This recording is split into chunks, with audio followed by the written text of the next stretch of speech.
আসসালামু আলাইকুম ভাবি, ভালো আছেন? ওয়ালাইকুম আসসালাম, আমি ভালো আছি। আপনি ভালো আছেন? ভাবি, আপনার ছোট বোনটাকে না আমার খুব ভালো লাগে, আমার সাথে বিয়ে দিয়ে দেন। ওই চেহারা আর রূপবানের পাট নিয়েন না। কি যোগ্যতা আছে আপনার? আরে ভাবি, আমি রাতের অন্ধকারে মোবাইলে চার্জার ঢুকাইতে পারি। নে জুতোটা খোল, এবার হাতে নে। যার জুতো বেশি দূরে যাবে যা সেই গিয়ে নিয়ে আয়। ভাবি, কিছু মনে না করলে একটা প্রশ্ন করব? ভাবিরা কখনো কোনো কিছু মনে করে না, জিজ্ঞেস করেন। একটা হাতির সামনে একটা উলঙ্গ লোক দাঁড়ায় আছে, হাতিটা ওই লোকরে কি প্রশ্ন করতে পারে? আপনাকে দেখে মনে হচ্ছে জানোয়ার আর মানুষের ভিতরে কোনো পার্থক্য নাই। না ভাবি, হয় নাই। তাইলে আমি পারবো না, আপনি বলেন। হাতি প্রশ্ন করছে, এত ছোট সুর দিয়ে কেমনে শ্বাস নেন? এই ঘরে এসি লাগাইছো, টাকা পাইছো কোথায়? আমার কাছে 1000 টাকা ছিল, সেই টাকা দিয়ে কিস্তিতে এসি লাগাইছি। বাকি টাকা কি তোর বাপের বাড়ি দিয়ে এনে দিবি? আমি 1 টাকাও দিতে পারবো না। 3 মাস কিস্তি না দিলে এসি খুলে নিয়ে যাবে। গরমের 3 মাস চলে গেলে এসি দিয়ে কি করব? ম্যাডাম, আমি বিদ্যুৎ বিভাগ থেকে আসছে, আপনার মিটারে সমস্যা আছে, চেক করতে হবে। ভালো করে চেক করে ঠিক করে দেন। মিটারে এত বিল কেন আসে? বিল কোথায় আসে? 2 মাসে মাত্র 2 ইউনিট বিল আসছে। 2 ইউনিট বিল কেন আসবে? আমি তো শুধু লাইট জ্বালাই মোমবাতি খোঁজার জন্য।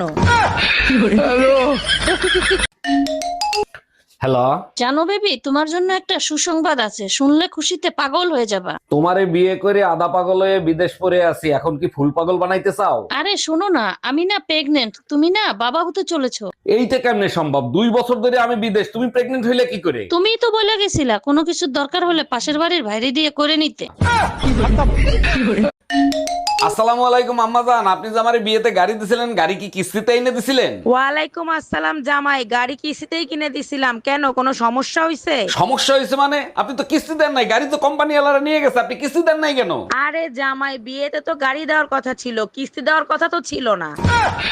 এই অফিস থেকে তোমার ফোন দিছে। ফোন লাউডে দিয়ে কথা বলো আর বলো আমি অসুস্থ, আমি আসতে পারবো না। হ্যালো স্যার, ও তো অসুস্থ, ও আজকে অফিসে যাইতে পারবে না। ওনারে বললেন ওনার টুম্পা ভাবি অসুস্থ, উনি যদি অফিসে আসে তাহলে আমি বাসায় যাইতাম। স্যার, আপনি একদম টেনশন করবেন না, আমি 5 মিনিটের ভিতর টুম্পা ভাবির কাছে যাচ্ছি। স্যার, আপনি ভাবির কাছে যান, ওনারে নিয়ে আমি একটু পরে হাসপাতালে যাব। এই শুনছো, বাজারে কাঁচা আমে ভরে গেছে, এবার কি আমের আচার দিবা না? অবশ্যই আমের আচার বানাবো, পাশের বাড়ির ভাবি আমের আচার খাইতে চাইছে। এই ভাবি তোমার কাছে আমের আচার খাইতে চাইছে কেন? কাহিনী কি? এইখানে কাহিনীর কি? ভাবি প্রেগনেন্ট, তাই আমের আচার খাইতে চাইছে। এই ভাই তো বিদেশ থাকে, ভাবি প্রেগনেন্ট হইলো কি করে?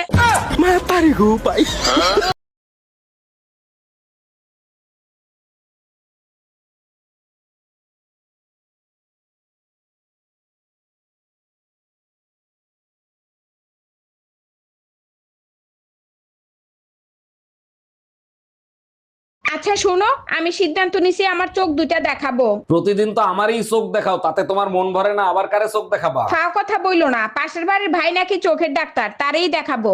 উনি কিন্তু তোমার স্বামী না, চোখ তুইলে হাতে ধরায় দেবে।